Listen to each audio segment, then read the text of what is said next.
Hello everyone, myself Sneha Shah from the LG Institute of Engineering and Technology from the Department of Electronics and Communication Engineering. Today I will explain you about analysis of linear time invariant system. From the subject of digital signal processing, today we will discuss three topics: analysis of LTI system in time domain, classification of systems using pole zero plot, and stability considerations. First of all, first topic is analysis of LTI system in time domain. If we want to analyze any LTI system, we will define whether the given system is causal or not and it is stable or not. So for analysis, causality and stability of LTI system can be checked by using Z transform. From the system transfer function, pole zero plot is sketched and the stability of the system can be determined from it. If the pole position is inside the unit circle, then it will become stable, and if it will be outside the unit circle, then it will become unstable. So it will be determined by using pole zero plot. So if any sequence is given to you, you can draw the pole zero plot. Otherwise, if the pole zero plot is given to you, then also you can write the sequence of that pole zero plot. It can be well understand by using some examples. Suppose if we will take example number 1, like the pole zero plot is given to you like this. This is the pole zero plot given to you in the Z plane, and then you have to find out x of z for this. Means you have to find out Z transform of this, and you have to find out the sequence, original sequence x of n. Then you have to sketch that sequence. So for this, first of all we will define the position of pole, this representing pole, right, and this one is 0. So we will defining the position of pole and position of 0. This one is the unit circle, it means the radius of this circle is 1. So if we will take radius of the circle equals to 1, so position of pole at 1. So position of pole equals to 1. So pole, value of pole equals to 1, and the value of z equals to, z is located at 0. So z equals to 0. From this, if we will write down x of z, so what will be the value of x of z? X of z equals to, pole will be representing in the denominator and 0 will be representing in numerator. So z minus value of 0, and the value of 0 equals to 0. Similarly, pole will be representing as z minus pole. So value of pole equals to 1. So this will representing z minus 0 upon z minus 1. So if we will simplify this term, z minus 0 equals to z divided by z minus 1. This is your final Z transform for this pole zero plot. Now from this we have to find out the original sequence x of n. How will find out original sequence x of n? By taking inverse Z transform of this. And you know that this one is the Z transform of unit step signal. So z upon z minus 1, its inverse Z transform is unit step signal u of n. Now we can draw this original sequence. Original sequence will be representing as x of n. X is a function of n, so over here we will representing with respect to n. And you know that x of n equals to u of n. So u of n will be representing as from 0 to infinite, its value equals to 1. So this is your basic sequence. From that you can find whether the given sequence is stable or not. So from the pole zero plot you can find out the original sequence. Otherwise, if the original sequence is given to you, then you can find out its Z transform. Then from the Z transform you can find out pole zero plot, right? So it will be covered in the second example. In this example, two sequences are given to you. So the original sequence are given to you. You have to find out Z transforms, and then you have to sketch their pole zero plot. So if we will find out Z transform, so x1 of n equals to 1 1. if we will find out z transform of this, so x1 of z equals to summation x1 of n z raised to minus n, and the range of summation equals to minus infinite to infinite. Now from this term x1 of n is given to you as 1 1, right? Arrow is not given to you, so first term will consider as arrow, and at arrow n equals to 0. So at n equals to 0 its value equals to 1, and this one is n equals to 1. So the summation equals to n equals to 0 to 1 x1 of n z raised to minus n. Now if we will put the value of n in this equations, then this term will become x1 of 0 z raised to 0. So the first term will becomes x1 of 0 z raised to 0. This one is summation. So because of summation we will put plus. Then the second term is n equals to 1. So if we'll put n equals to 1 in this, then it will becomes x1 of 1 z raised to minus 1. Now what is the value of x1 of 0? 0 means at n equals to 0 its value equals to 1. And at n equals to 1 also its value equals to 1. So we will put over here 1, and x1 of 1 equals to also 1. Z raised to 0 equals to 1, and z raised to minus 1 means 1 by z. Now if we simplify this term, then 1 into 1 means 1. 1 into 1 by z means 1 by z. Now z will multiply over here, so it will become z plus 1 divided by z. Similarly, if we will find out for the second sequence, then for second sequence x2 of n is given to you like 1 2 1. In this also arrow is not given to you, so this term will consider as n equals to 0, n equals to 0, 1 and 2. So the range of n equals to 0 to 2 x2 of n z raised to minus n. So this is your x2 of z. And if you will find out value of x2 of z, it will find like n equals to 0. So this term will becomes x2 of 0 z raised to 0 plus x2 of 1 z raised to minus 1. If we will put n equals to 1 in this, and if we will put n equals to 2 in this term, then it will becomes x2 of 2 z raised to minus 2. Now we will take the value of x2 of 0. x2 of 0 means at n equals to 0 its value equals to 1, z raised to 0 equals to 1 plus x2 of 1. At n equals to 1 its value equals to 2, z raised to minus 1 means 1 by z plus x2 of 2 means at n equals to 2 its value equals to 1, z raised to minus 1 means 1 by z square. Now if we simplify this term, z square will multiply over here, so final value will become z square plus 2z plus 1 upon z square. And if we will convert in terms of whole square, then it will become z plus 1 whole square divided by z square. So we had find z transform of these two sequences. Now we have to sketch its pole 0 plots, right? So if we will draw the pole 0 plot will representing in z domain as real part of z versus imaginary part of z. And if we will draw for these two sequences individually, then it will look like this. It will be representing on unit circle.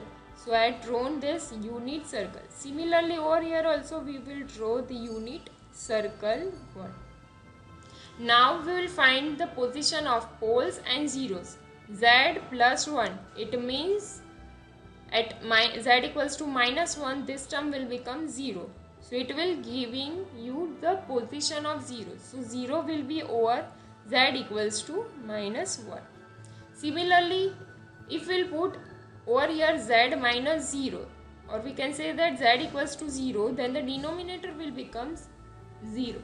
So it will representing position of pole. So pole will be located on 0. Similarly in this if we will find out, then this one is z plus 1 whole square. Whole square means over here there are two zeros z1 and z2 which are located at minus 1. Similarly poles will be considered as z square, means over here two poles will be there, P1 and P2. So two poles will be located at origin. Now we have to relate these two terms. So if we will relate these two terms, the position of 0 will be same and the position of pole will be same. Just a difference is that in the first sequence it has only one 0 and one pole. But the same situation will be in this, but with repeated 0 and repeated pole. So from these two examples we can say that if pole 0 diagram is given to you, then you can find out the original sequence, and if original sequence are given to you, then you can find out pole 0 plot. Now the next topic is classification of systems using pole 0 plot. There are basically two types of system which are based on the pole 0 plot. So we will start from the linear convolution. Linear convolution can be expressed as y of n equals to convolution of x of n with h of n. Using convolution property in this Z transform, y of z equals to x of z into h of z. That property defines that if we'll convolve two sequence in the time domain, then the multiplication in the z domain, right? Now from this, if we'll find out transfer function, then h of z equals to y of z upon x of z. So h of z equals to output y of z upon input x of z.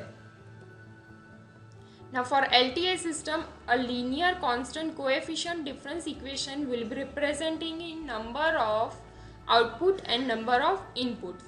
It will be generalized written as summation k equals to 0 to n ak y of n minus k equals to summation k equals to 0 to m bk x of n minus k. Now if we will take Z transform on both sides, then it will representing as summation k equals to 0 to n ak. From this we can say that y of n will convert into y of z, and because of this minus k, using shifting property of this Z transform, we will write down z raised to minus k both sides. So this is the final answer. This bk will remain as it is. X of n will convert into x of z minus k. Because of this minus k, we will put z raised to minus k. Now if we will find out h of z, it will becomes output upon input, right? So if we will find out h of z equals to y of z upon x of z, and its value equals to, this one is y of z, x of z goes over here and this summation goes over here. So the final value equals to summation k equals to 0 to m bk z raised to minus k. This term goes over here, summation k equals to 0 to n ak z raised to minus k. Now if we are representing this whole transfer function into number of system connected in cascade, then it will representing as h of z equals to h1 of z into h2 of z. Now suppose if we will take numerator part as first system as h1 of z and the denominator part as the second system as h2 of z, then h1 of z will define as summation k equals to 0 to m bk z raised to minus k. It means numerator, and h2 of z equals to 1 upon summation k equals to 0 to n bk ak z raised to minus k. It means denominator. So the first system has only numerator, so it will consider as all zero system. And the second system will consider as 1 upon something, means only pole will be there, so it will representing as all pole system. There is not a single zero, so it will consider as all pole system. Now the next topic is stability considerations. To find stability, first of all we will find out causality. If we will find out condition for causality, it will representing as h of n equals to 0 for n less than 0. It means for the negative value of n, the value of transfer function equals to 0. It means h of n equals to 0. So if we will find out the same condition in the z domain, then for the causal system, ROC is the exterior part of this circle which has the radius of r. So if we will find out z transform of this h of n, then it will representing as h of z. So h of z equals to z transform of h of n. So the condition for the causality is that the ROC of the system transfer function should be the exterior part of the circle having the radius r, and the value of r should be less than infinite. The condition for the stability is summation n equals to minus infinite to infinite mod h of n. This should be less than infinite. This is from the BIBO stable system, means bounded input, bounded output, stable system. The transfer function should be less than infinite. Now we'll find out z transform of h of n, then it will representing as h of z equals to summation n equals to minus infinite to infinite h of n z is to minus n. Now if we are taking absolute value on both sides, then it will representing as mod h of z equals to mod of summation n equals to minus infinite to infinite h of n z is to minus n. And as you all know that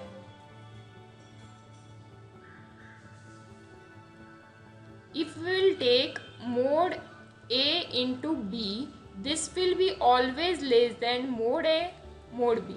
It means if we will representing these two part in individual mode, then it will be always less than it. So over here we will representing it as less than, summation will represent as it is, and these two term will individually representing in terms of absolute values. So it will giving mod h of n, mod z raised to minus n. Now if we will evaluate this z transform on the unit circle, then z raised to minus n will becomes equals to 1, because it will be evaluated on the unit circle. So all the values will be 1. So it will becomes 1. So this term will become 1. So 1 into mod h of n will representing as mod h of n. So the final answer will become like mod h of z should be less than summation n equals to minus infinite to infinite mod h of n. So we had representing it like this. Now you know that if the system is BIBO stable, then this value should be less than infinite, right? So mod summation n equals to minus infinite to infinite mod h of n, this should be less than infinite. And if we will put this criteria in this equation, then the equation will becomes like this: mod h of z should be less than infinite, because this term will becomes infinite. So less than, mod h of z should be less than infinite when we will evaluate it on the unit circle. Now the condition requires for the unit circle must be present in the ROC of h of z. All the poles of the h of z of a causal and stable system are inside the unit circle. So the combined ROC will representing as mod z should be greater than r for the causal sequence. Mod z should be greater than r for the causal sequence, and the value of r should be less than 1, because if we will take r less than 1, so it will representing unit circle, inside the unit circle. Then and then only the system will become stable. So it will be representing in pole 0 diagram like this. If we will representing it in terms of unit circle, then this one is r should be less than 1, right? Over here r should be less than 1. So if we are representing unit circle, then r should be less than 1 and mod z should be greater than r. This one is condition for causality and this one is condition for stability. So mod z is greater than r. So if we will representing it, then r, this one is r. So greater than r means this part. So this is representation of the system where the system becomes causal and stable.